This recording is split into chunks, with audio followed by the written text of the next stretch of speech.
Thank you, Mr. Chairman. President Trump's policies in the Tax Cuts and Jobs Act in 2017 provided much-needed relief to so many American families and businesses, including in my district and also for my own business and my own family. Individual income tax rates went down. The standard deduction was doubled. The child tax credit went up, and the death tax and corporate tax were slashed. My district, Georgia 14, is home to over 426,000 taxpayers.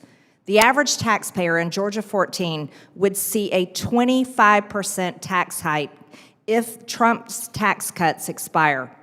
A family of four making $70,423, which is the median income in my district, would see a $1,389 tax increase if the cuts expire. This is worth about 8 weeks of groceries to typical families of four in the region. 93,160 Georgia 14 families would see their household's child tax credit cut in half. This is not manageable for these families. 90% of taxpayers in my district would see their guaranteed deduction slashed in half. They cannot go through and handle their monthly expenses if this happens. 31,820 small businesses in Georgia 14 would be hit with a 43.4% tax rate if the small business deductions expires. Let me tell you, that would ensure certain failure for many of these small businesses. 7,267 of my constituents would be impacted by the return of the alternative minimum tax. 3,226 family-owned farms in my district would have their death tax exemption slashed in the half next year. Let me tell you, these people will lose their family farms.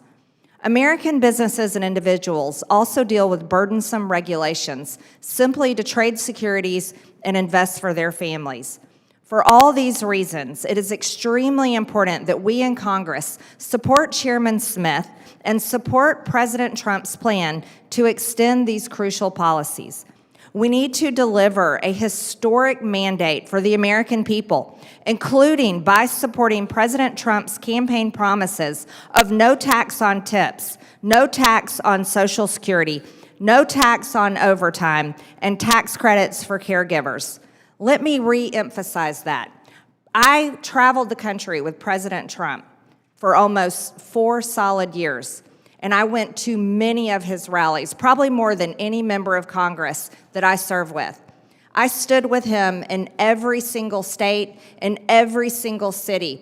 And when I saw him and heard him campaign saying loudly, no tax on tips, no tax on Social Security, and no tax on overtime, people rose to their feet and cheered loudly, standing ovation after standing ovation. We have a mandate from the American people to deliver these campaign promises, and I promise you, President Trump, especially for Republicans, is more popular than you are in your district, so we need to make sure we don't follow any one person's idea of what we need to do here with this historic mandate. We need to follow what President Trump campaigned on and what the people overwhelmingly voted for. I thank Chairman Smith and the committee here on Ways and Means, and I look forward to working together on these crucial pieces of legislation. Thank you, Mr. Chairman. I yield back.